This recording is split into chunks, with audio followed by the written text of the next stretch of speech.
Como en otras ocasiones he preparado un guión que iré enseñando y haciéndose aparecer para que nos veamos mejor las caras. Y recuerdo que el enfoque de esta conversación mensual es básicamente hacer un análisis político, pero de los últimos hechos, de los hechos acaecidos desde la anterior sesión y, en consecuencia, no es una especie de conferencia sobre la situación política. Lo digo por si hay alguien que es la primera vez que ocurre. Y también que es una sesión que está estrictamente limitada a las personas afiliadas a la corriente, aunque a veces hay algún invitado adicional, y tiene la vocación de reverdecer, excitar, animar, no sé cuál es el adjetivo más exacto, nuestra capacidad de análisis político, que en la ciudadanía en general, pero también, por desgracia, en el ámbito cristiano, está muy abandonado, está muy verde. Ah, Empiezo con una introducción, con este con este breve esquema que tenéis aquí de fechas. No, no, no, no ¿No está lo veis? presentado, Josep. No, no lo has presentado, ¿eh? Ah, no. No, Ah, esto es fantástico. Genial. Voy, perdonadme, ¿eh? Eh,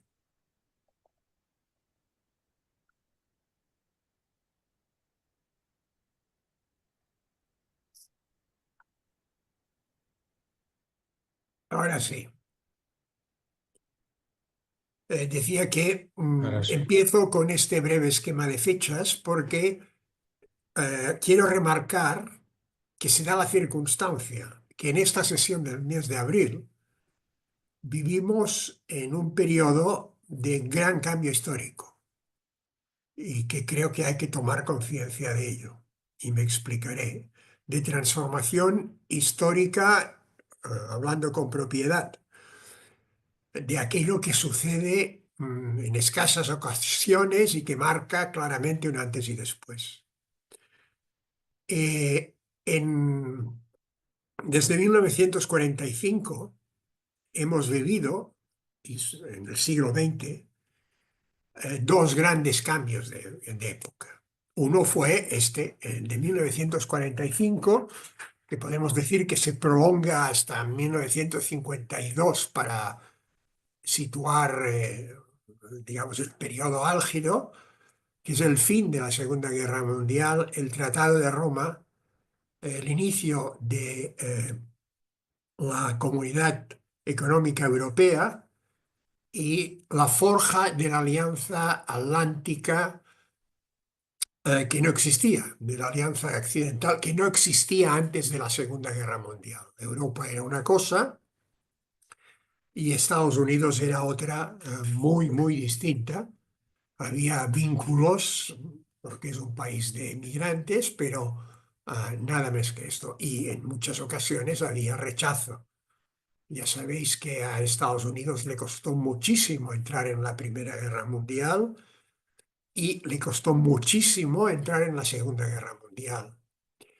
Y si no hubiera sido por el ataque japonés a Pearl Harbor y después la visión genial de Hitler de a continuación pactar con Japón el eje y por lo tanto pasar a ser aliado del Japón, que dio un motivo a las fuerzas beligerantes en Estados Unidos de decir: Hemos de ir a Europa también", pues no está claro cómo se hubiera terminado, porque Estados Unidos es un continente que vive en buena medida históricamente encerrado en sí mismo. Y esto cambió radicalmente en 1945.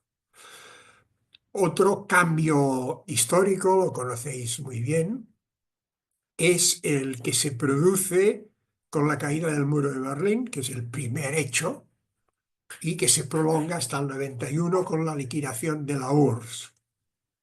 Rusia no es la URSS. Cuando se presenta la amenaza rusa y se hacen paralelismos con el pasado, se está cometiendo un acto deliberado o no, o un acto de manipulación o de frivolidad.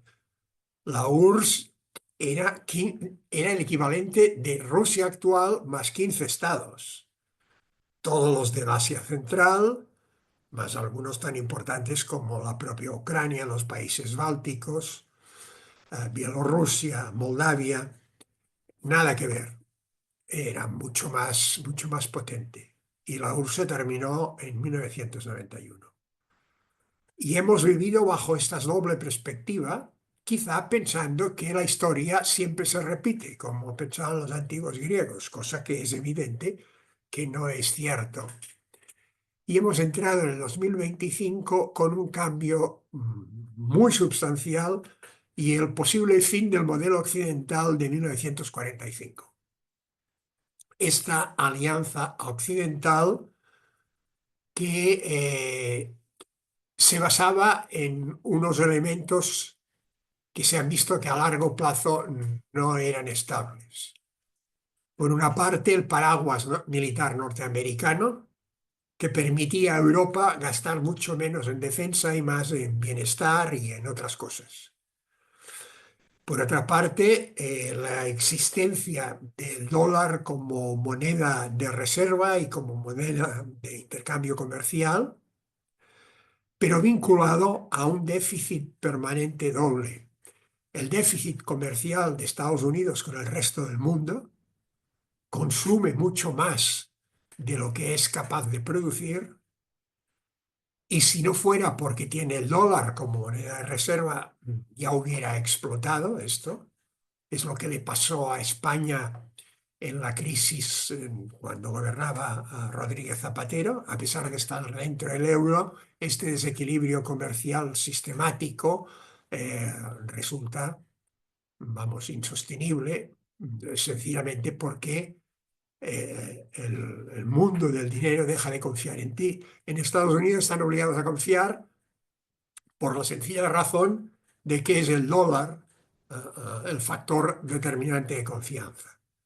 Y entonces se produce esta llamativa contradicción que los americanos se endeudan para comprar bienes a los chinos, que a su vez con parte de estas ganancias compran bonos americanos, que es un poco el escenario actual. Esto se ha roto de una forma clara. Estados Unidos quiere reducir su gasto militar, sobre todo en Europa, centrarse en China, y quiere reducir su déficit comercial. Esto lo podía hacer de muchas maneras y lo ha hecho a la trumpiana manera, es decir, a trompazos. Al menos a trompazos aparentes, porque cuando se habla de Trump hay que recordar siempre que una cosa es su discurso y después es su práctica. Ejemplo, mientras es percibido con razón como una persona beligerante, agresiva, eh, que solamente busca bueno, el imponerse, pero al mismo tiempo es la primera vez desde Carter que hay una negociación iniciada directa entre Irán y Estados Unidos. Nunca han negociado directamente. Ha habido amenazas, represalias, conflicto militar indirecto, pero nunca negociación directa, que puede terminar muy mal, no es una garantía, pero es un paso delicado porque el gran riesgo es que Irán acabará siendo, como sabéis, una potencia militar. Estados Unidos se quiere centrar en la guerra comercial con China.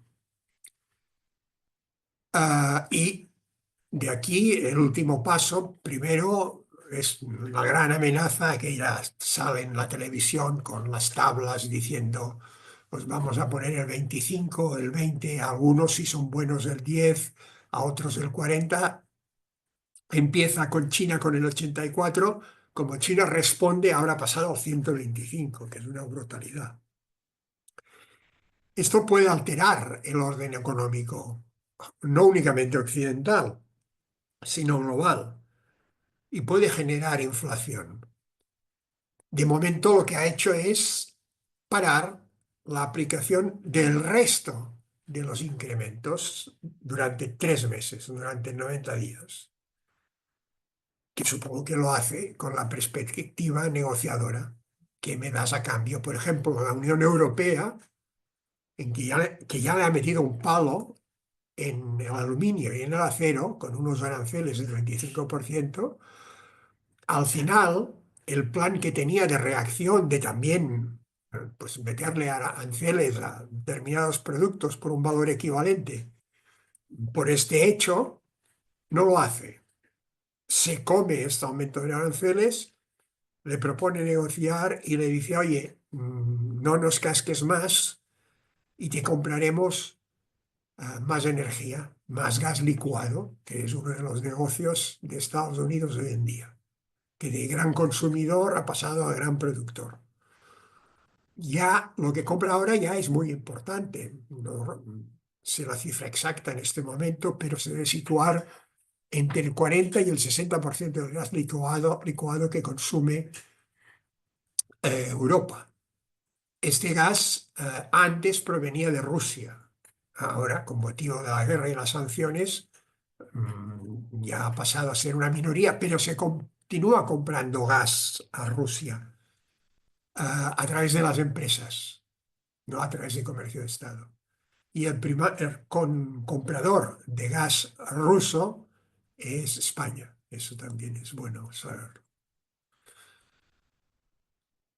¿Qué busca Estados Unidos? Bueno, pues es una estrategia muy conocida. Otra cosa es que funcione y la modestia quiere mm, implantar un determinado grado de proteccionismo. Veremos cuán alto es. De momento apunta muy alto, para reducir el doble déficit, el déficit comercial, pero también el déficit de la administración, y forzar la industrialización interna. Es decir, como te sale tan caro exportar a Estados Unidos, te vas, inviertes y haces la planta de lo que sea allí.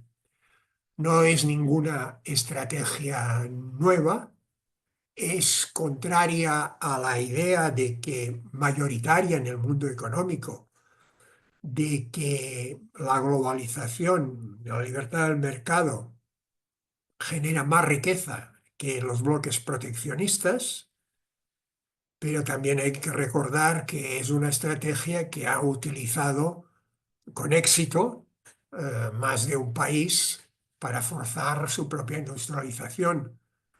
Lo hizo Japón en su época histórica, antes de la Segunda Guerra Mundial. Lo hizo la Unión Soviética, evidentemente. Lo ha hecho China. Pero claro, estos países no son Estados Unidos, que tienen, como he dicho antes, el dólar como elemento central de lo que ha sido su y la política económica global. Mm, Creo que lo que está haciendo Estados Unidos es acelerar un proceso que ya he dicho antes que no era estable en mantener este déficit décadas y décadas y décadas, por una circunstancia nueva. En una década, más o menos, este puede ser el lapso de tiempo, quizá un poco más, China tendrá mucho más peso económico que Estados Unidos. Esto Washington no lo puede permitir y le hace el pulso ahora, antes de que alcance su pleno potencial. Y le hace el pulso ¿en qué? En aquello que es el punto fuerte de China, que no es su mercado interior. ¿Cuál es el punto fuerte de Estados Unidos? Su mercado interior, el consumo interno. ¿Cuál es el punto fuerte de China? La exportación. Y le aprieta ahí. Salvando las distancias, a mí me recuerda el pulso que le hizo Reagan a la URSS, y lo ganó en aquel caso, no quiere decir que se repita, que fue un pulso militar. No sé si alguno de vosotros recordaréis el concepto de la guerra de las galaxias, desarrollar nueva tecnología a mansalva para hacer la guerra, que la URSS no pudo seguir. Forzó el gasto, no lo pudo seguir y esto contribuyó, no fue la única causa, no sé si la principal, pero la única seguro que no, de su colapso. Bueno, Estados Unidos intenta hacer algo parecido, pero no a través de esta vía, sino a través de la vía de hacer el pulso con quién le pone más arancel al otro y qué juega cada país entonces. Por eso la advertencia al viaje de Sánchez que ha hecho el secretario de Comercio de Estados Unidos ha sido un poco bestia, ¿no? Ha venido a decir que si pactas con China en este momento te estás jugando el cuello, porque lo que chafaría absolutamente esta vía sería que una serie de países importantes, no digamos ya la Unión Europea, reconstruyeran un bloque comercial de libre comercio con la China. Esto quedaría fuera de juego. Rusia en este juego no pinta nada, por eso ha sido uno de los pocos países que no le ha clavado aranceles, porque el tamaño económico de Rusia es mínimo. Como sabéis, el tamaño económico de Rusia es parecido, incluso un poco menor que al de Italia, por lo tanto, aisladamente nada. Con este planteamiento, la administración americana intenta negociar desde una posición de fuerza y su principal enemigo lo tiene dentro. Las dificultades internas pueden venir en el terreno económico, sobre todo, también en el político, pero el que puede hacerle perder votos es el económico, si realmente no solo no controla la inflación, sino que ésta crece, con el hecho que en 2 años hay las elecciones a mitad de mandato. Trump ahora disfruta de una posición privilegiada que en los últimos periodos electorales se ha dado poco en Estados Unidos, que es que el presidente el presidente de Estados Unidos, tiene mayoría en las dos cámaras. Esto no acostumbraba a suceder. El partido de oposición o tenía mayoría en el Senado o tenía mayoría en la Cámara de Representantes. Si la tienen las dos, le hace la vida imposible. Porque, atención, el presidente de Estados Unidos tiene unos poderes brutales, únicos, podríamos decir monárquicos, en política exterior, pero en política interior está amarrado por los contrapesos del Senado y el Congreso. Si en las elecciones próximas perdiera el dominio de de las dos cámaras, ya no digamos las dos, esto tendría el riesgo, la operación Trump, de haber sido flor de un día. Tendremos ocasión de detallarlo más, pero yo creo que con estas pinceladas para situarlo es suficiente. No nos hemos de olvidar que existen otros conflictos internacionales relevantes y aquí los enumero, ¿no? Uno es el de Ucrania. Esto es evidente. Hay un hecho que hay que subrayar, a pesar de que funcione, o simplemente no mal, sino que no funciona, que es el alto fuego parcial para objetivos relacionados con la producción de energía, pero es el único avance que se ha producido en los últimos tiempos. Veremos cómo termina. Hay algo muy grave, que es la reanudación de la violencia en Gaza. Este escenario, que provoca una crisis humanitaria terrible, pone en evidencia la impotencia y la hipocresía de la Unión Europea.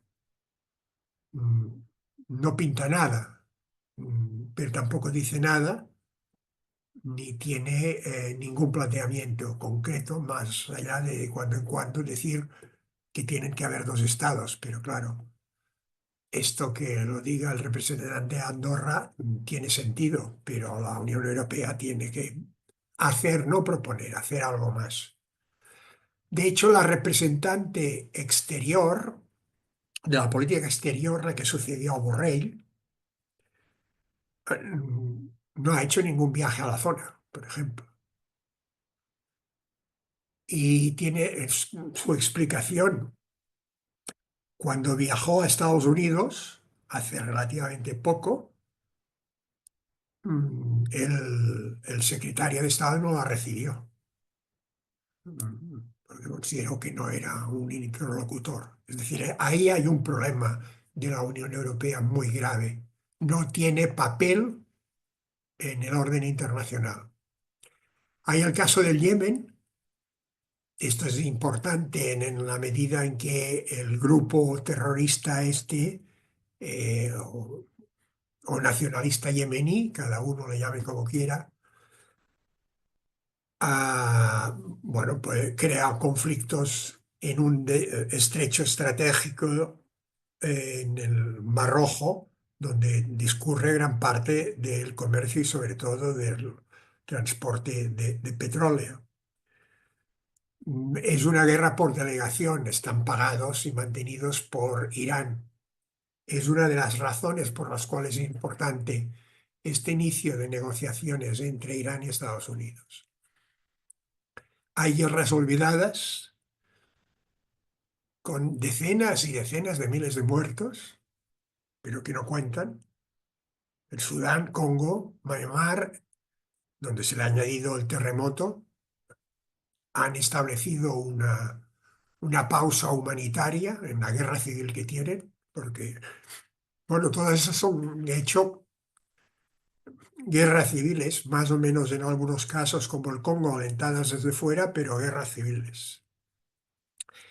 Y en el caso del Líbano hay un hecho también muy reciente de ahora mismo que tiene interés, que es el anuncio de Hezbollah de desarmarse, ser solo partido político, si Israel se compromete a salir de Líbano y no volver a entrar. Veremos, pero en todo caso es una declaración histórica. Dos,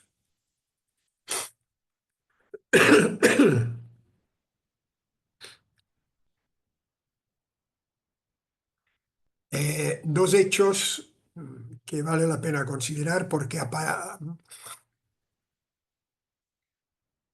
nunca ocupan las primeras páginas en cuanto a la perspectiva que voy a darle. Uno es la marginalización de la ONU. La pérdida de relevancia de la ONU es total. No pinta absolutamente nada en ningún conflicto. Si hacemos historia, ciertamente podemos reconocer que ha habido tiempos mucho mejores para Naciones Unidas. Y esto, con la formación de los bloques que se van prefigurando ahora, todavía tendrá más importancia. Quizá la ONU es un producto obsoleto, fruto de la experiencia de la Segunda Guerra Mundial, pero que ya no refleja bien la realidad actual y que sobre todo es núcleo funcionarios de altos ingresos y de agencias que en parte van hoy bastante por libre, en parte. Y el otro gran caso es el de la Iglesia Católica. A pesar de que vivimos un cambio de época, ya lo he dicho al principio, por lo tanto un momento de una gran trascendencia, mi impresión, hombre, no solo la mía, porque yo hablo y leo y escucho, ¿no? Por lo tanto, no, no, no hago la parida desde la nada. Es que al mismo tiempo vive un periodo de gran ensimismamiento en sí misma. En lugar de proyectarse al exterior y hacer llegar el juicio cristiano sobre la realidad del mundo en estos momentos, se encuentra muy centrada. Hay algunos temas que no, la inmigración sería uno de ellos, pero se encuentra muy centrada en cuestiones internas.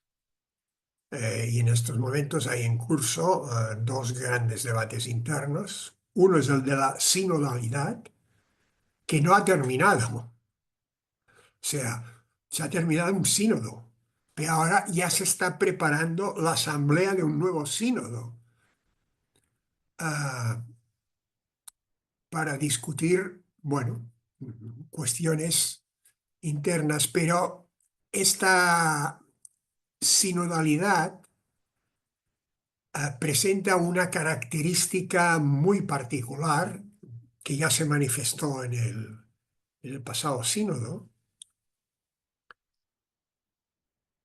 que es que de alguna manera no, que es que altera la concepción de la naturaleza del episcopado en la Iglesia. Los obispos eh, forman parte del gobierno de la Iglesia bajo el mandato único del Santo Padre, pero forman parte de este mandato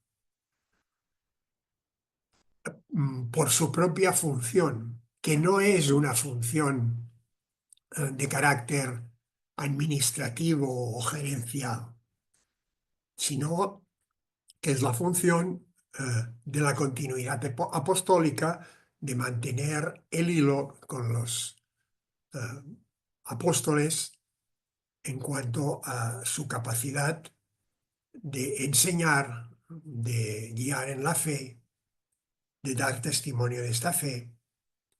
Y esto es lo que le da este elemento substancial.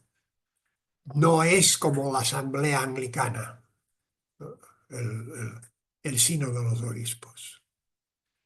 Pero esto cambió con el último sínodo, porque era un sínodo de obispos y eh, laicos, monjas, que hablaban y se reunían y trabajaban y llegaron a conclusiones en igualdad a través de unas mesas, ya lo sabéis. Y la asamblea esta que se perfila en el futuro es de este perfil. Esto se aparta del eje de la concepción y de la tradición católica, de lo que es el episcopado y de cómo se organiza la autoridad en el seno de la Iglesia, en el cual el concepto de asamblea, en el sentido no histórico, sino histórico es eclesia, sino en el sentido que le damos habitualmente, no existe. Se dice y se habla de una mayor participación y de romper un poco lo que podríamos calificar de monopolio de, de los sacerdotes. ¿Cómo se llama esto? El clericalismo. Pero yo no lo tengo tan claro. Mi opinión es muy modesta, ¿eh? Mi opinión, además, mi visión se reduce a los años que he estado formando parte del Consejo Pontificio para los Laicos, que por cierto fue disuelto por el Papa actual para formar un nuevo dicasterio más grande, Laicos, Familia y Vida, pero con el hecho de que la Asamblea de los Laicos, que éramos no llegábamos a 40 de todo el mundo, ha desaparecido. No hay una instancia donde los laicos, representantes de organizaciones laicales, que son renovadas cada 4 años, eh, se vean, se reúnen, discutan con los cardenales, por lo tanto, y entonces esta presencia de laicos que en la práctica son elegidos por el propio institución eclesial.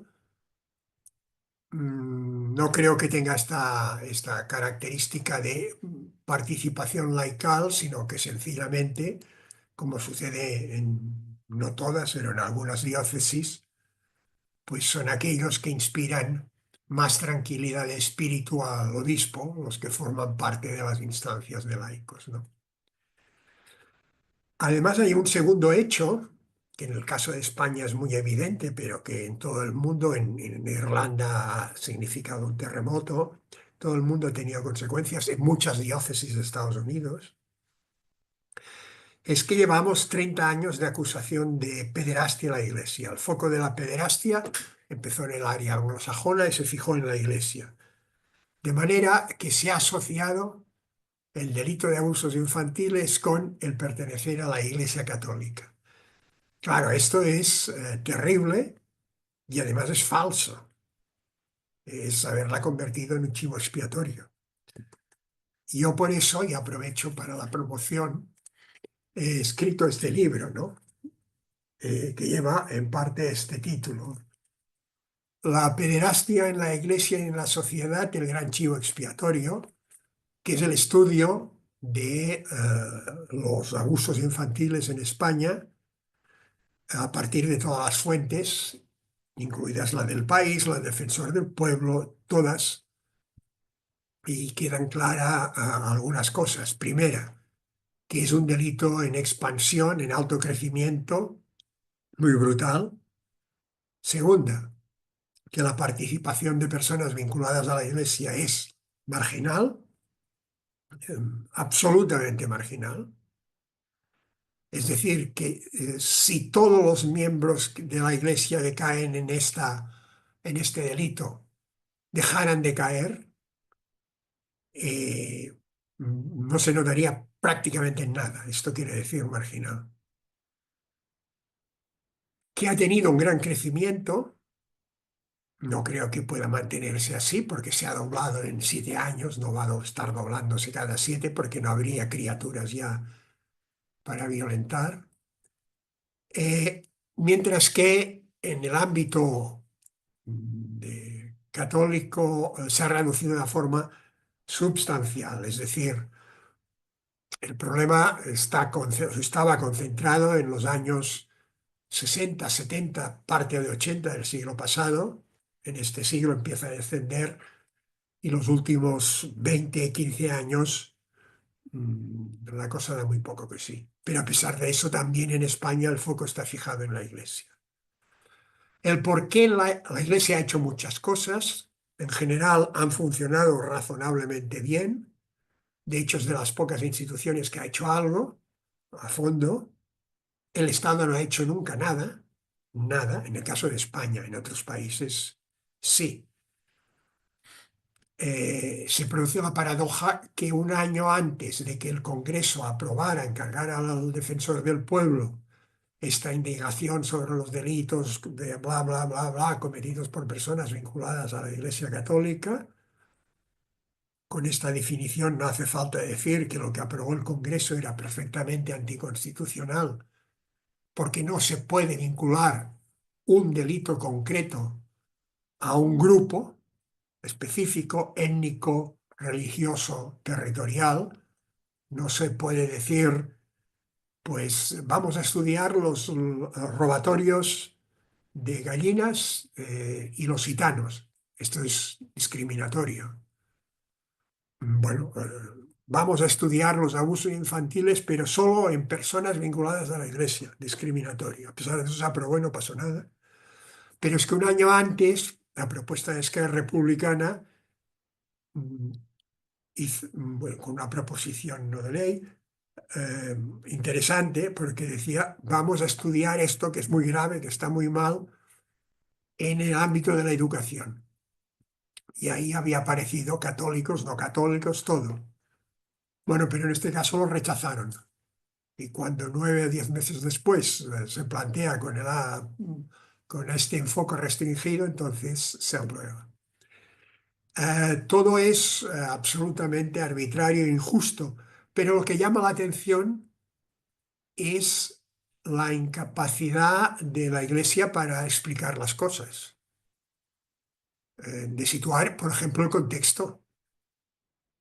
Somos culpables de esto, vale. Hemos cometido tantos casos, ya lo han dicho, vale. Pero esto hay que situarlos en este ámbito. O bien, teníamos tantos casos en los años 80 o 90, pero ahora tenemos tantos otros. Al menos explicarse eso. No, y creo que no tiene un especial interés. Desde que salió el libro, que salió a medianos de marzo, por ahí, bueno, he hecho algunas entrevistas, declaraciones, etcétera. Hay medios que evidentemente no llamarán, no me llamará El País, no me llamará La Vanguardia, esto es evidente. Pero hay dos medios que tampoco me han llamado para nada. Y uno se pregunta por qué, ¿no? Uno es 13, la televisión de la Conferencia Episcopal, y otro es la COPE. Entonces, ¿por qué? Bueno, algún día lo entenderé. Sigamos. En Europa es evidente que hay un cambio de ciclo político, lo dije en la otra sesión, pero ahora quiero subrayarlo por dos novedades. Una, lo que sucede en el Reino Unido. Hace poco, recordaréis que en el Reino Unido hubo elecciones, los laboristas ganaron de calle. Bien, en estos momentos, encuestas en mano, el Partido Laborista perdería las elecciones claramente. No las ganaría el Partido Conservador, que quedaría en tercer lugar, y por primera vez desde el año del Catapún, lo ganaría una tercera fuerza que es Reform, que es la derecha alternativa británica. Hace falta ver si se mantiene, pero es un cambio absolutamente radical de lo que existía. Y las encuestas de este último mes, dan un auge de la derecha alternativa en la mayor parte de Europa. La única excepción son los países nórdicos, Dinamarca, Suecia, Noruega. Pero en los Países Bajos están gobernando, continuarían participando en el gobierno de cuatro partidos. En Bélgica, la derecha alternativa flamenca va como primera opción. En Francia, la última encuesta después del juicio con Le Pen, gana de calle el reagrupamiento nacional con el 30 y tantos % de los votos. En Italia sigue la mayoría del gobierno, las encuestas no marcan un descenso. En Alemania, Alternativa por Alemania, recordaréis que quedó en segunda posición después del CDU-CSU, la democracia cristiana. Ahora prácticamente están empatados los dos, o sea, el pacto de gobierno no ha funcionado, no le ha dado aire a la democracia cristiana, el pacto de gobierno con la socialdemocracia. En Chequia, tres cuartos de lo mismo, y el caso extremo de Rumanía, donde ya sabéis que se han liquidado las elecciones porque ganaba un candidato que no estaba bien visto, ¿no? En todo esto hay un juego que limita la transformación. La transformación existe y es importante, pero hay un juego a cargo de los socialistas sobre todo, pero también de los liberales que cada vez quedan reducidos a la menor expresión, de los verdes para lo que dan de sí, que es plantear que la derecha no puede pactar con la derecha alternativa porque esto es ir contra la democracia. En el caso de España, hace que no sea necesario que me extienda. Vance, en el discurso de Múnich, ya lo expliqué la otra vez, hizo una crítica. No se puede tener al 20, al 25, a una tercera parte del electorado, diciéndole lo que tú votas nunca puede tener representación en el gobierno, porque es malo. Cuando al mismo tiempo no hay problema en que partidos a la izquierda y a veces muy a la izquierda del Partido Socialista sí puedan participar en el gobierno.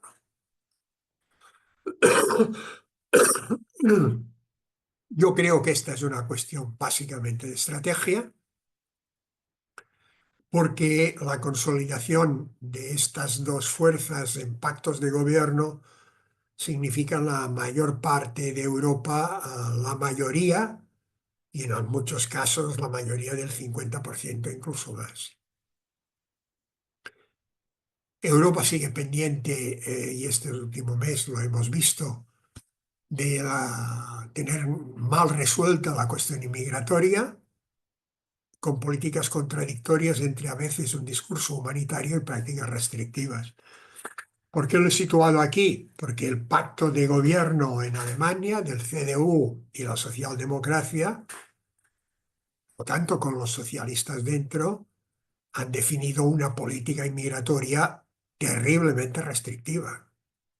Entrar en Alemania, no para los ciudadanos europeos, claro está, va a ser terriblemente difícil. La ojeada a España. En España se produce un fenómeno que es la existencia de determinados buenos datos macroeconómicos, el crecimiento del PIB y de la ocupación, con datos malos. En lugar de acercarnos a la convergencia de renta con la Unión Europea, nos hemos alejado o nos mantenemos bloqueados. Es decir, crecemos el tamaño del pastel, pero como crecemos a base de meter mucha gente para dimensionar el pastel, que es la inmigración masiva, a la hora de partir los cachitos a cada uno, pues esto apenas crece. Hay una dependencia grande de la inmigración y del empleo poco productivo, y esto es un problema que acabará pasando fractura. Hay una serie de problemas estructurales que ya lo sabemos, no hace falta que nos detengamos en ellos. De estos yo quisiera remarcar tres. La falta de ayudas a la familia, que encadena entonces una serie de problemas adicionales. Por ejemplo, España encabeza prácticamente, creo que con Rumanía, la pobreza infantil en Europa. ¿Cómo puede ser un país con una renta que tiene España? Y es consecuencia de que no hay compensación para las familias sin hijos, con hijos. El segundo es la vivienda, que se ha dejado pudrir hasta llegar a unas proporciones catastróficas que no únicamente causan mucho dolor en las personas, sino que ciegan las perspectivas de vida de los jóvenes, y este es un pecado mortal, y crean fortísimas distorsiones económicas, porque paralizan la movilidad. Si tú tienes un alquiler, no lo dejas, no te vas a otra ciudad, a menos que vayas de Barcelona a Arevalillo, que entonces es distinto, pero puestos de trabajo en Arevalillo no hay muchos. Continuamos con problemas crónicos no abordados, la baja natalidad, la precariedad laboral no está bien resuelta, aunque los fijos discontinuos han mejorado notablemente las condiciones, y también hay que añadir, y sirven para encubrir estadísticamente la tasa real de paro, porque estas personas tienen contrato, pero muchas de ellas no trabajan y cobran del paro, pero no contabilizan como parados. Y claro, la bolsa parece más reducida. Y hay una frustración generacional muy clara. Si hablas con un joven, el tema de la vivienda en este sentido está siendo una bomba explosiva ahí, que tiene además la dificultad que no se puede resolver a corto plazo. Y porque el problema de la vivienda, que tiene muchos variantes, matices y tal, pero en el mogollón es uno, es la falta de oferta. Es un problema de falta de oferta. Después viene la velocidad en que puede crecer la oferta, en qué condiciones, ¿no? Pero aún, claro, y esto no se improvisa, tendríamos de hacer una revolución por la vivienda. Si no se hace esto, todo lo demás son brindis al sol. Vivimos bajo una crisis institucional y democrática. Eh, ah, ah, mm, Quizá puedo, saco el guión, o estáis bien así. Tantos Ayuda mucho, yo creo que no lo quitaría, ¿eh? Estamos bien. Está ¿Estáis bien. bien así? Sí, sí, estamos bien. Pues estáis bien. Una crisis institucional y democrática que tiene muchas manifestaciones. Aquí señalo básicamente tres. El gobierno no tiene un control parlamentario real. Ha convertido las sesiones de control en un número de circo. Las sesiones de control no son un capricho de la oposición. Están concebidas para que la oposición pregunte y cuestione al gobierno, el gobierno se vea en la obligación de contestar y la sociedad se entere. Y la sociedad se entere. Bueno, si el gobierno transforma la sesión de control en acusaciones a la oposición, esto queda desvirtuado y no nos enteramos de nada. Otro capítulo en este sentido, el abuso de los reales decretos, que es una forma de hurtar el debate parlamentario. O el hecho inconstitucional de no presentar presupuestos. Estamos funcionando con un presupuesto prorrogado de 2023. Pero es que además el gobierno tiene la obligación, lo dice taxativamente la Constitución, de presentar el presupuesto, aunque después no lo aprueben, pero presentarlo. Ahora mismo va a meter 2.000 millones más de gastos en defensa y lo hará por la vía del apaño presupuestario, sin pasar por el debate. Es decir, el reglamento, si te da pie a que puedas hacer la maniobra, pasa por encima la transparencia, la democracia, el conocimiento de los ciudadanos de lo que sucede. Este deterioro de la democracia parlamentaria va ligado a una crisis institucional entre los poderes del Estado. Hay conflicto institucional entre Congreso y Senado, no había ocurrido nunca. Hay conflicto institucional entre Tribunal Supremo y Tribunal Constitucional. Y hay conflicto institucional entre Tribunal Institucional y el Fiscal General del Estado, que por primera vez en la historia está empapelado, inculpado, y sigue ahí. Perdón, Josep, has dicho conflicto, ¿quieres decir entre el Supremo y el fiscal? Entre el Supremo y el Fiscal, sí. Vale. Ujú. Entre el Supremo y el Constitucional, por una parte, y entre el Supremo y el Fiscal, por otra. Mm, Estamos desprotegidos constitucionalmente, porque el Tribunal Constitucional es un aparato político hoy en día, y porque el pequeño resquicio que podía ser el defensor del pueblo, para lo que podía servir, es otra broma pesada. El Ángel Gabilondo es una persona del aparato socialista que pasó de ser candidato en Madrid a como perdió a darle, pues, como consolación el defensor del pueblo, pero no se ha metido con el tema de la Dana en Valencia. Ahora se ha enterado que hay una crisis de la vivienda y abre un expediente informativo. Ahora ha jugado la carta de lo de la pederastia y la iglesia, a pesar de que sabe perfectamente, porque tiene los datos, de que tiene esta condición marginal. Y ha reaparecido la corrupción política. Ábalos, Koldo,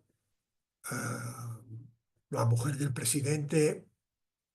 Esto es una mancha que el hermano del presidente, presunción de inocencia en todos los casos. Esto nosotros tendremos de ser particularmente exigentes. Pero al mismo tiempo, desde el punto de vista político, hay que decir que faltan explicaciones. Yo no dudo que Ábalos pueda ser inocente. Yo no dudo que el hermano del presidente se haya ganado a pulso el trabajo que tiene, que su mujer haya conseguido lo que ha conseguido por una vía perfectamente legítima, etcétera, etcétera, etcétera. Pero al mismo tiempo exijo que se le expliquen las cosas, que todas las acusaciones que se han hecho públicas, aquellas que afectan a cuestiones concretas del gobierno, no se liquiden a base de despreciar, menospreciar, denigrar al que ha hecho la acusación, sino que se dé alguna razón, se dé alguna explicación. Hay un gesto que es muy poco democrático en la vida pública, que es el orgullo. Yo no tengo por qué explicar nada. Bueno, en la vida personal, si uno puede hacerlo, pues que lo haga. No está bien, pero que lo haga. Pero en la vida política es que no es admisible. Porque si no hay explicación, no hay información y no hay democracia sin información. En Cataluña vivimos una situación un tanto anómala también. Tenemos siempre alguna anomalía entre manos. Es el lugar donde gobiernos muy minoritarios gobiernan con tranquilidad, con escasa capacidad resolutiva, porque la oposición está fragmentada y es incapaz de presentar alternativas. Illa gobierna con 41 diputados sobre 135. Esto no sucede. Bueno, y el Ayuntamiento de Barcelona con 41, no 41, con 10 concejales sobre 41. ¿Cómo puede ser esto? ¿Cómo nos pueden representar realmente? No representan. Entonces, de cuando en cuando, pues hacen un pacto. Y sobre todo, y esto es terrible, lo que hacen es marketing. Yo os llamo la atención sobre el hecho que Collboni y Illa deben compartir el mismo asesor o un mismo equipo, porque si os fijáis, cada semana salen con un nuevo plan, con un plan que tiene un nombre. Supérate, equípate, consigámoslo.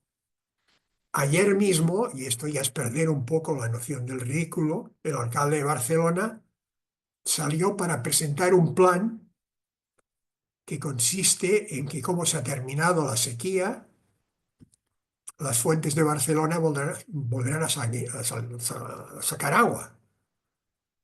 Bueno, ¿qué plan necesitas para que vuelva cuando la sequía? Dicen, no, pero es que vamos a tomar previsiones y le vamos a dar solo la mitad del grifo. Bueno, lo que sea, es absolutamente ridículo. Y lo fundamental no funciona. Hay unos traspasos de cercanías que son invisibles y la tragedia diaria es ya, vamos, brutal. Eh, en toda España se montó un pitote por la financiación singular de Cataluña y aún debe haber alguien que explique en qué consiste este chollo fantástico. Porque ella habla, pero no detalla. Y el gobierno tampoco, y la oposición no tiene ni idea. Es decir, no se trata de si estás o no de acuerdo con esta u otra política. Se trata de que nos venden continuamente un universo Matrix que se mueve con títulos y con escaso contenido. Cataluña tiene un problema serio, de gobernanza, porque mientras tanto hay un proceso negado, pero evidente en términos objetivos, numéricos, determinables, de, de caída. Y hasta aquí sería el diagnóstico de este mes, que no quería cerrarlo sin recordar un detalle medioambiental, que es evidente ya que el régimen pluviométrico ha cambiado sustancialmente. No voy a entrar en la explicación de por qué este cambio se produce. Sí quiero citar que este año habrá sido el año con una menor extensión de la placa de hielo en el mundo, por lo tanto con más agua en la atmósfera. Y desde el punto de vista práctico, hay que recuperar de forma absoluta todo lo que son las obras hidrológicas. Es imperativo. Y las de regadío también, pero sobre todo las de hidrológicas para prevenir tragedias y problemas. Todo esto se puede reducir, bajo mi punto de vista, a dos crisis. Una crisis moral o una crisis ética, marcada por la dificultad para identificar el bien, para impartir la justicia y para distinguir entre lo necesario y lo superfluo.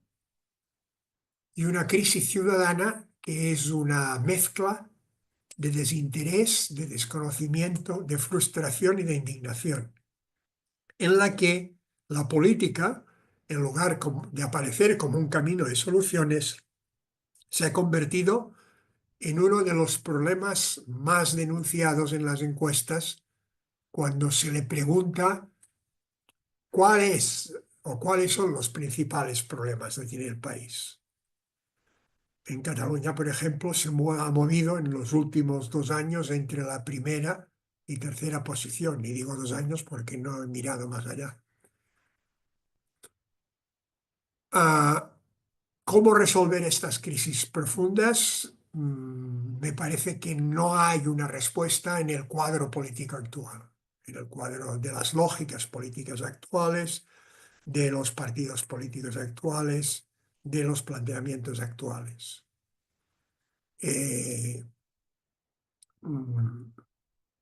Podemos ir desde la vivienda a la situación de la productividad, la familia, la inmigración, lo que queramos. Ninguno encuentra una buena respuesta en lo que se está haciendo o en lo que, cuando hay oposición, que no es el caso de Cataluña ni de Barcelona, se dice que se va a hacer. Y hasta aquí el diagnóstico. Y saco el papelín, porque yo no veo prácticamente casi nada con el papelín. Y vosotros tenéis la palabra. A ver, que aquí hay de Basilea, saludos, la ONU es la residencia para el retiro de políticos fracasados de todo el mundo. Hombre, esto ya es darle muy fuerte ya a la cabeza. Esto es de Joaquín Guillén, y Joaquín Guillén también dice: la sinodalidad viene de los países de habla alemana que conozco muy bien, es la protestantización de la Iglesia Católica, absolutamente cierto. Sectas locales en contradicción con la Iglesia Universal de Cristo. Además de ser una falsa democracia por la propia experiencia vivida allí, seguro. Bueno, es una visión de lo que es la sinodalidad. Yo, personalmente, el Papa es el Papa y para mí el Papa no se toca, punto. ¿Vale?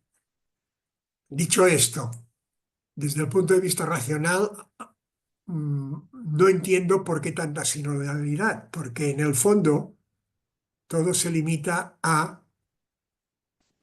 hemos de escucharnos los unos a los otros. Para hablar hay que escuchar y hay que ponerse en el lugar del otro. Mejor sinodalidad que esta no existe.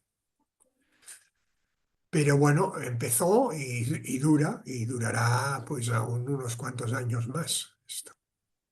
Vale, preguntas, cuestiones, no sé, vosotros mismos. Una que Josep, aparece.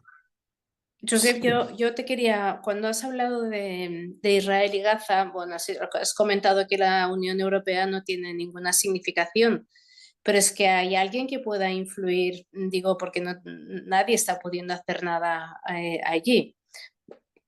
Digo, ni Estados Unidos, ni no hay ninguna fuerza, ni la OTAN, no hay ninguna Estados fuerza. Unidos porque no quiere. Porque Estados Vale, Unidos, ah, claro, ¿con qué bombardea Israel a Gaza? O sea, las guerras siempre tienen una última razón, que es quién la paga. mm, ¿Quién paga el armamento de Israel que hace un derroche? Estados Estados Unidos. Unidos. Estados Unidos. Estados Unidos le dice, oye, mira, durante 3 meses no te voy a dar más bombas. Y en 3 días se acaban los bombardeos. No, no digo que se tenga que hacer, o sí, yo creo que sí que se tendría que hacer, pero en fin. Pero, pero una cosa, eso es el poder máximo. Pero la otra no, es no tener, la Unión Europea siempre ha hablado y elogiado su poder blando, es decir, no la fuerza militar, sino de sus relaciones diplomáticas, políticas, económicas. Bueno, ¿dónde está el poder blando? Mm, Eh, es, tiene sentido, perdón, que una de las mayores potencias económicas del mundo tenga un representante de política internacional que no haya viajado a la zona. Nunca. La nueva, Borrell sí que lo hizo menos, pero sí, es decir, hay una gran debilidad, pero esto tiene una causa, no es porque sí. Es porque en la Unión Europea cada país tiene su política exterior y no tiene ningún interés en que exista una política exterior que se imponga la suya. ya. A ver quién le va a dictar a Macron el papel que ha de hacer. A ver. Sí, sí, es una de las faltas de unidad que, ¿no? Igual de Entonces, defensa que impide que tenga fuerza, realmente que tenga fuerza como entidad. Vale, esto también pasa con la defensa. O sea, eh, el sí, conjunto de ejércitos europeos sumados, si se pudieran sumar, son muy importantes. sí, Pero como cada uno está con su lógica, su estrategia, su logística, incluso en algunos casos sus calibres distintos, pues no suma. A ver, que aquí en el chat hay cosas. Sí, en realidad, aprecio una particular contraposición entre liberal y liberal. En los análisis de la periodista, al valorar, sí, claro, porque no sé cuál es la pregunta, pero sí, son dos conceptos contrapuestos. El liberalismo es una cosa cada vez más difícil de entender porque un, un Estado liberal no puede tener una ideología propia, ha de ser neutral desde el punto de vista ideológico y hoy solamente hace falta mirar el nuestro y otros más. Los estados tienen eh, unas ideologías en función del que gobierna. Esto no es ser liberal. Es decir, la perspectiva de género porque ha de influir en todas las leyes de este país. Porque en las escuelas se ha de enseñar determinadas cuestiones relacionadas con las identidades sexuales por ideología. Pero esto no es liberal, en absoluto. El liberalismo vive una crisis terminal, o sea, ya está. La resolverá, no la resolverá, pero vive una crisis terminal. El Papa no se toca, por supuesto, pero debe trabajar por la unidad del Evangelio. Evidente, evidente. Señor Miro, dado que tenemos aquí en el país bastantes sudamericanos que nos avisan de lo que les ocurrió a ellos antes, ¿qué visión tiene usted del otro lado del Atlántico? No entiendo bien la pregunta.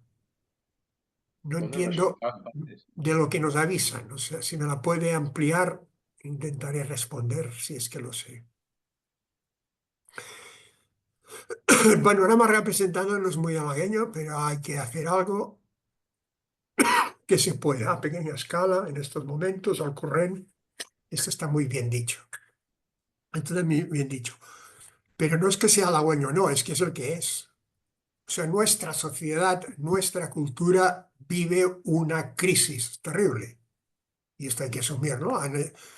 Han gobernado hasta ahora una serie, sobre todo en este siglo, una serie de visiones, de cosmovisiones, que se han convertido en cosas terribles.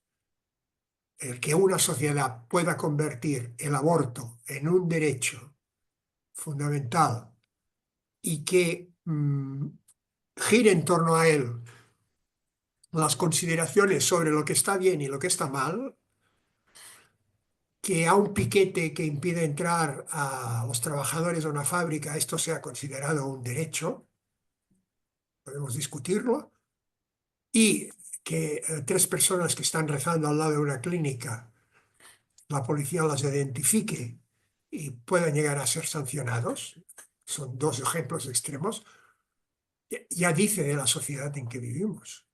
Y esta es la realidad.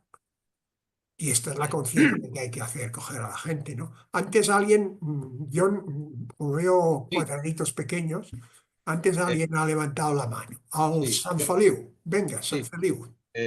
Hola, Josep. Primero, felicitarte. Es interesantísimo. Son muchos los temas que has hablado y yo, sinceramente, lo que te pediría primero es que nos pudieras enviar el esquema de todo lo que has ido diciendo y que lo has estado presentando en la pantalla, que si nos lo podrías enviar a los miembros del CURREN. Segundo, claro, son muchos los temas, pero quisiera comentar un par de ellos. Eh, Pienso que en el tema político, uno de los problemas que se ha generado desde hace tiempo aquí en España, pero en toda Europa y quizás en todo el ambiente occidental, en parte influido por las ideologías que comentas, es el hecho, eso que lo plasmó muy claramente al principio nuestro presidente del muro, ¿no? De hacer la polarización se ha generado inicialmente por decir, no, no, hay una parte de la sociedad que no debe gobernar porque es mala, desde su punto de vista, digo, ¿no? Que es la derecha y la ultraderecha, y por tanto aquí hemos de mantener aquí y seguir como sea, ¿no? Pactando con quien sea y haciendo lo que sea, pero no pueden aquellos gobernar. Y esto tanto en España como en Europa. Entonces se habla de la... Me parece muy bien que hables de la derecha alternativa, aunque también quiero hacer una crítica a ella, porque en la ultraderecha, yo en algunas cosas me identificaría con ella, pero en otras no, evidentemente, ni en el tema de inmigración ni en otros temas, pero sí en el tema, por ejemplo, de la vida, ¿no? De provida y tal.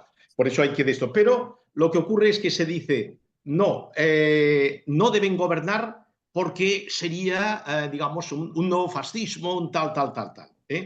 Y por tanto, hay que reivindicar, digamos, el contenido, primeramente. Yo creo que los católicos, que tenemos una visión social y tal, hemos de reivindicar que si nos dicen de derechas, pero no somos ultraderecha, pero tampoco el tema es que ni siquiera esos términos nos deben identificar.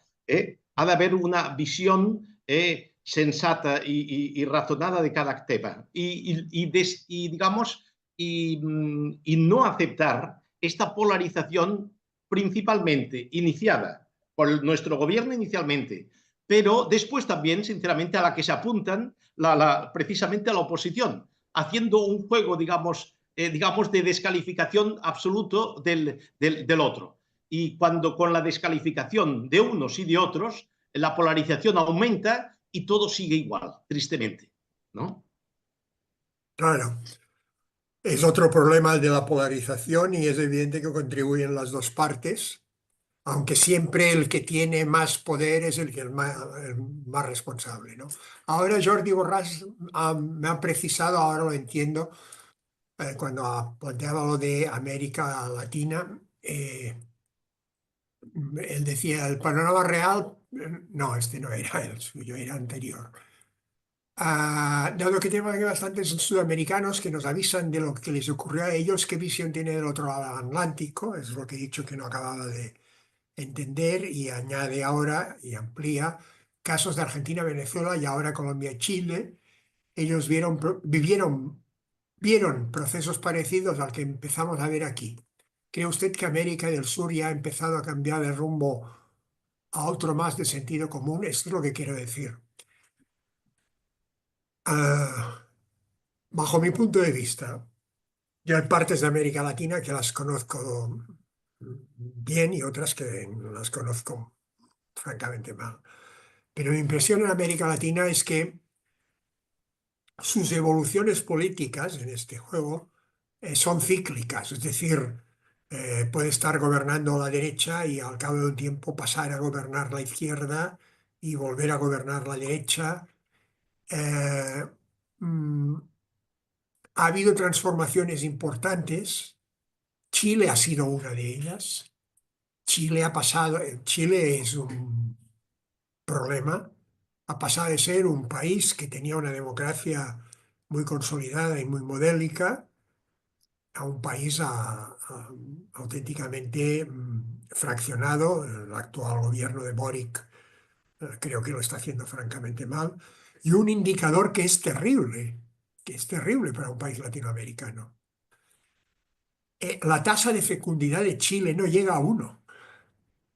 Es más baja que la española y que la catalana. ¿Qué ha sucedido en Chile? Y sería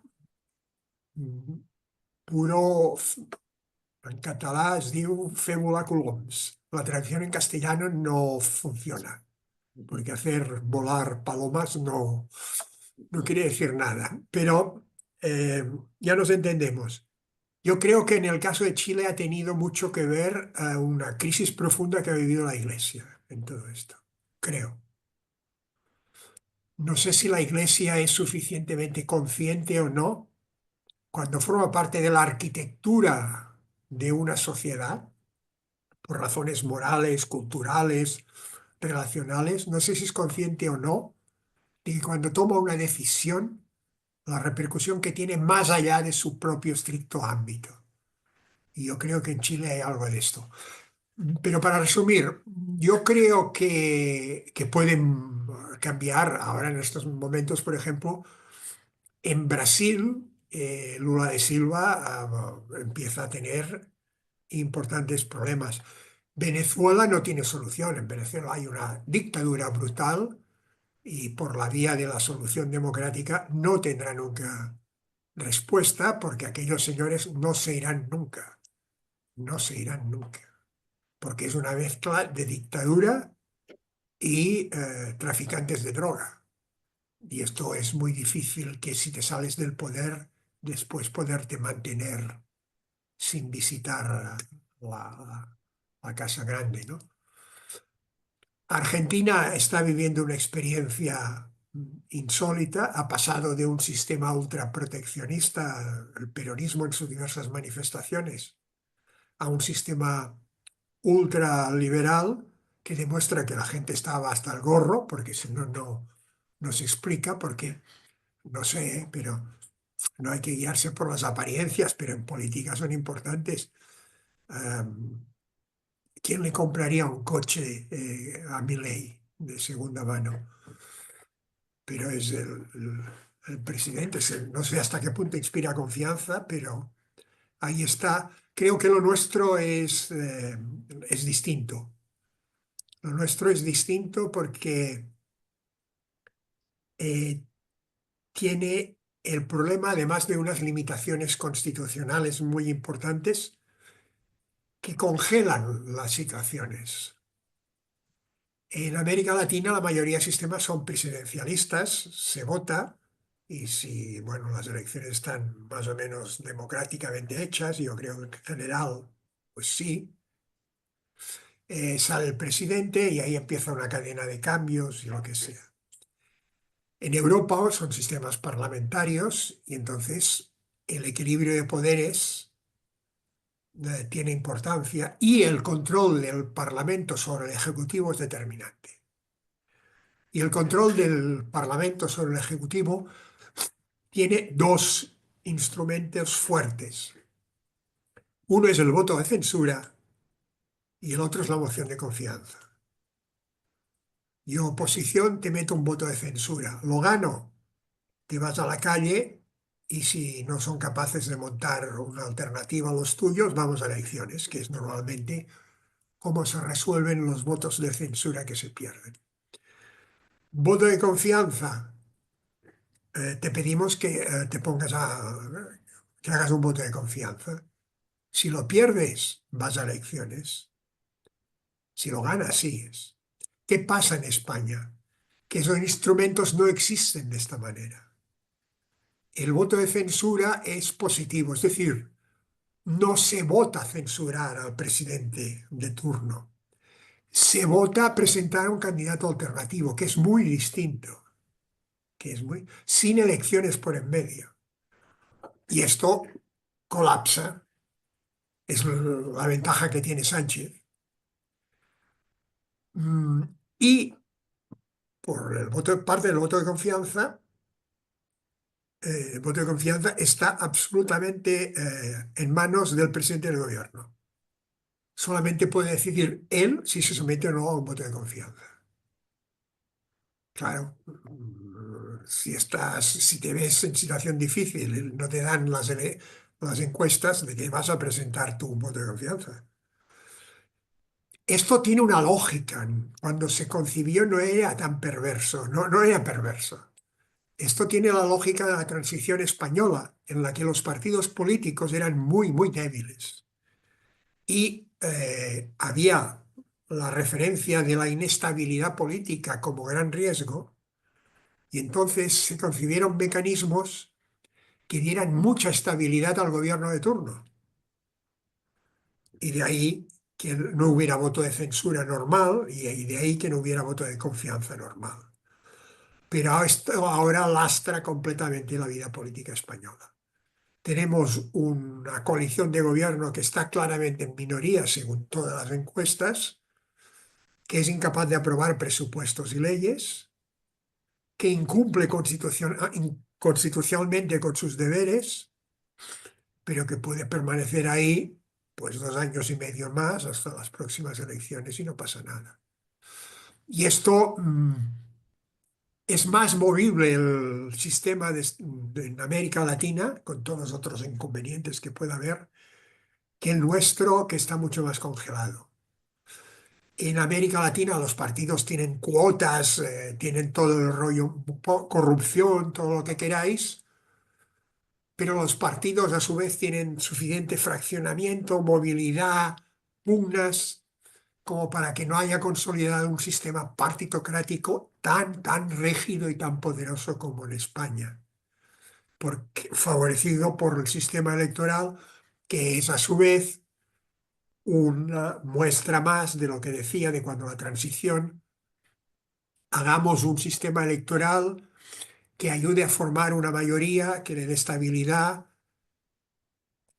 listas cerradas, sistema proporcional, pero por provincias, con lo cual la mayoría de provincias españolas no son proporcionales y gana el primero y el segundo. Todo eso colapsa. Si los mecanismos de contrapeso al lado del colapso no funcionan, Tribunal Constitucional, Fiscalía, Defensor del Pueblo, papel de control del Congreso, pues tenemos un pastel de grandes proporciones. No. Bueno, señoras y señores. Josep, el Francesc Cardoner volia dir alguna cosa. Pues vale, Francesc. Sí, yo tenía una pregunta sobre el tema, un poco lo que estáis hablando ahora, ¿no? Sobre la crisis institucional, ¿no? Para mí la crisis institucional se debe a que no hay razonamiento. No existe el razonamiento ni en la política, casi ni en los juzgados, ni en la prensa, ¿no? Todo es lo que decías tú de manipulación y marketing, ¿no? Es una manipulación y gana el que tiene más marketing. El que tiene más dinero es el que consigue imponer su interés, ¿no? ¿Sí? Sí, sigue. Vale, me pensaba que alguien estaba haciendo algo que no se oía. Se oye bien. No, sigue, que vas bien. En el fondo, el que tiene dinero es el que impone su interés. Y en esto pues se basa pues cuando hay una moción de censura o el control del gobierno, pues se trata de no de poner razonamientos, sino de ir a la emoción y explicar el marketing para convencer a la gente, ¿no? Y todo funciona así, y se ha visto que funciona así, incluso Trump funciona así. Trump intenta imponer su interés porque tiene mucho dinero, ¿no? Y entonces si seguimos vendidos al dinero, es decir, vendidos a que el que tiene más dinero imponga su interés en lugar de razonar, pues malamente vamos, ¿no? Incluso en la iglesia pasa un poco también, ¿no? De que razonar, a veces se razona poco, ¿no? Y yo creo que vale la pena o sea, lo que decías, no sabes cómo solucionarlo. Yo creo que la solución está en razonar, intentar que la gente razone. Pero esto es difícil porque la gente A bofetadas, la hay que inteligencia artificial. conseguir que razone a bofetadas. Sí, exacto. Pero la gente coge la inteligencia artificial y coge la Alexia y cada vez razona menos, ¿no? De hecho, los estudiosos del cerebro dicen que las decisiones del ser humano solo un 20-25% son de razonamiento. La mayoría son por emociones, ¿no? Y así pues va el marketing. El marketing lo ha estudiado y pues te ponen las cosas de colores, según la estantería te ponen lo que más interesa, tienes que tirar lo que no va, los tipos de anuncios que para venderte en coche te ponen una chica ahí moviéndose, ¿no? Yo creo que hay que ir a intentar aplicar el razonamiento, ¿no? Pensar las cosas y que se razone más y no tanta emoción, ¿no? Sí, si razonáramos más, seguro que haríamos mejor las cosas. Si os parece, no hay nada más, lo dejamos aquí. Un momento. Sant Feliu aixecant mà. Sí, quisiera No, yo quería recordar. Sí. Perdón. No, digas. No, ¿quién yo? No. Sí, parla Montserrat, María Montserrat, Sí, parla. no, yo quería recordar que en España está pendiente una cuestión de confianza que presentó Junts al Congreso de Diputados y que parece que se va aplazando y que supongo que quedará en nada. Pero que está, en fin, quería recordar simplemente esto. Hombre, que quedará en nada seguro, porque esto es un brindis al sol. Si es el presidente del gobierno que ha de decidir si va o no va la moción de confianza, Depende de él. Si esto no forma parte de lo que hemos hablado antes, de esta política escenario, de esta política de representación, de hacer ver que haces algo, cuando sabes perfectamente que aquello es perfectamente inútil. Fer volar coloms. Fer volar coloms, exacte.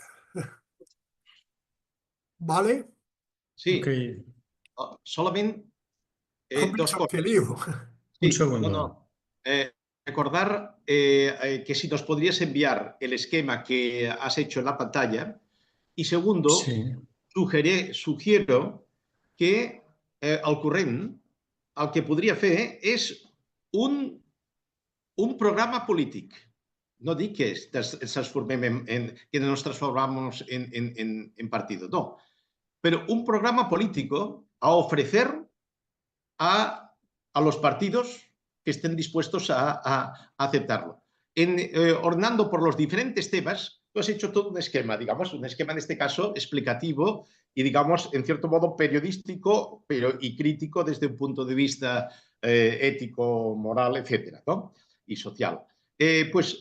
Ante los diferentes temas que nos encontramos, hacer un programa de cuáles serían las posibles soluciones de estos diferentes temas que nos encontramos en la actualidad. Ok. Eso quiero, Bueno, propongo. es una cosa que iremos desarrollando ahora, por ejemplo, como sabéis, si es que leéis las informaciones que enviamos, son bastantes. Se está preparando un programa sobre la familia, es decir, una ley integral de la familia.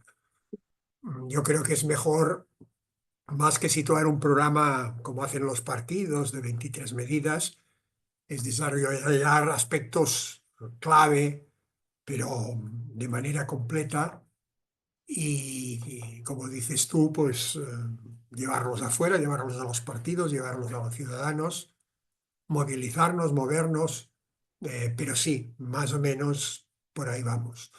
En relación al esquema que pides, yo creo que hay una cosa mejor, con el permiso de Ramón, que si les envías a todos la grabación. Sí, sí, por supuesto, la grabación. Sí, sí.